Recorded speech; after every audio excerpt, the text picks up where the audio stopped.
Welcome to Zish Stories। मेरा नाम है चंचल। मैं उन गिनी चुनी लड़कियों में से हूँ जो ज़िंदगी में कुछ करना चाहती हैं और अपने बेहतर मुस्तकबिल के लिए किसी भी कुर्बानी के लिए तैयार रहती हैं। मैंने अपने पंखों को परिवार की ज़िद की वजह से कटवाने की बजाय अपने पंखों से उड़ान भरने का फैसला किया, जिसकी तकमील के लिए आज मैं एक आज़ाद ज़िंदगी गुजारने के लिए एक बिल्कुल नए शहर जा रही हूँ।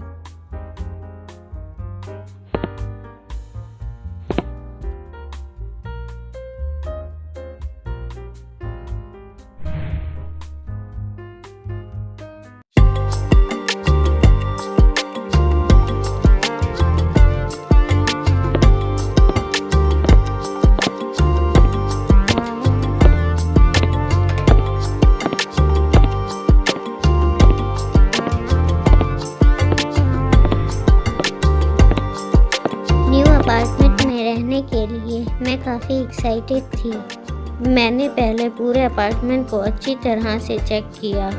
अपार्टमेंट बहुत खूबसूरत था।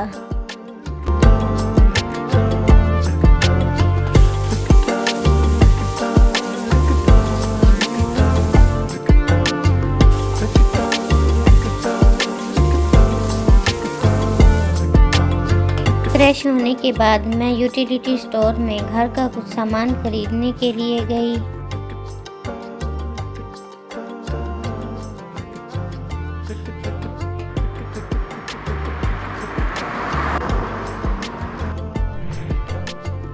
फिर मैंने अपना बैग अनपैक किया।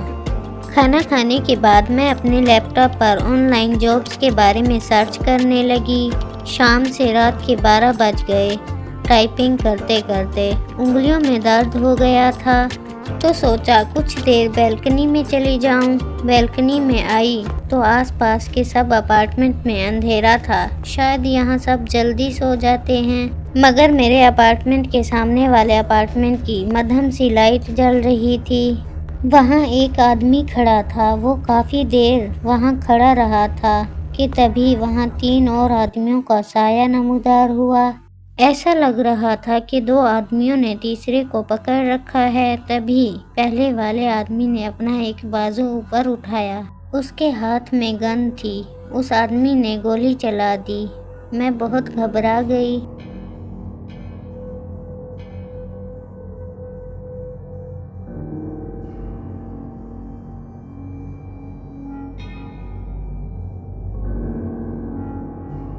मैंने जल्दी से अपना लैपटॉप उठाया और अपने बैग में रखा। अलमारी से सारे कपड़े निकालकर अपने बैग में डालने लगी। अब एक पल भी वहाँ रहना नामुमकिन था। मैं इतना घबराई हुई थी कि मानो मेरा सांस ही रुक रुक कर आ रहा हो।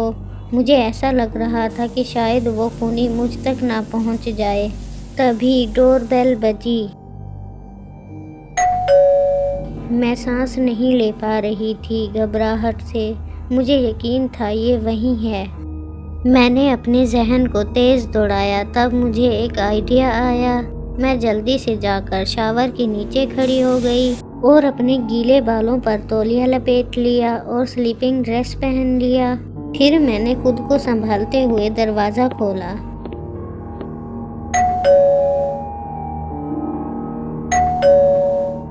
दरवाज़ा खुलते ही एक मास्क लगाए आदमी मेरे घर में बगैर इजाज़त के दाखिल हो गया, जैसे ये उसके बाप का घर हो।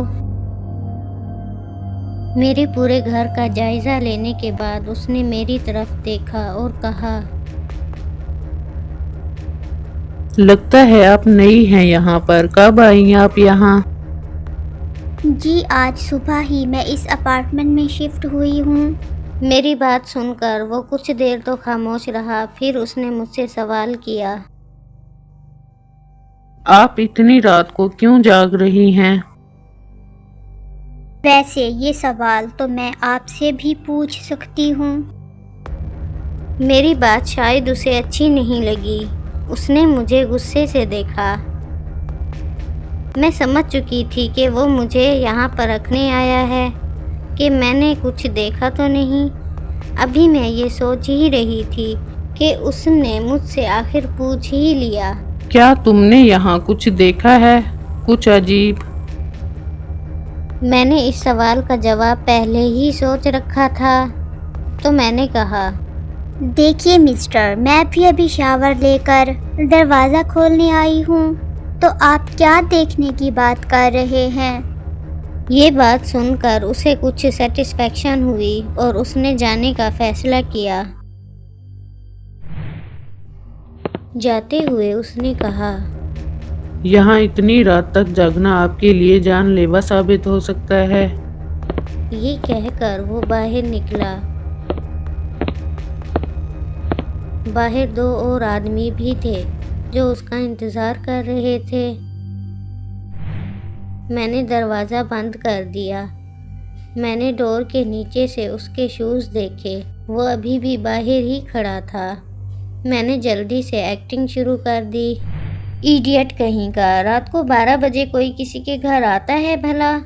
अब इतनी रात को मुझे एक मर्द के साथ कोई देख लेता तो क्या होता?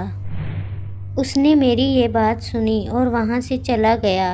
मैंने चैन का सांस लिया। फिर मैंने पैकिंग शुरू कर दी और सुबह सुबह वो अपार्टमेंट छोड़कर दूसरे शहर आ गई।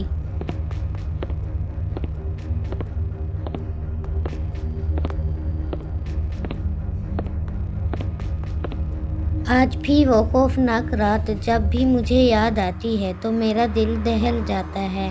मैं नहीं जानती कि उस रात जो हुआ था वो क्या था। क्या वो वाकई एक खून था? और अगर हाँ तो वो खूनी कौन था? और उस रात किसका खून हुआ था? और मैं उसकी चश्मदीद गवाह हूँ। उस रात अगर मैं हिम्मत ना दिखाती तो आज शायद मैं भी जिंदा ना होती। आपकी ज़िंदगी में कुछ हादसे ऐसे होते हैं जो आपकी ज़िंदगी में एक गहरा असर छोड़ जाते हैं। ये हादसा भी उन्हीं में से एक है।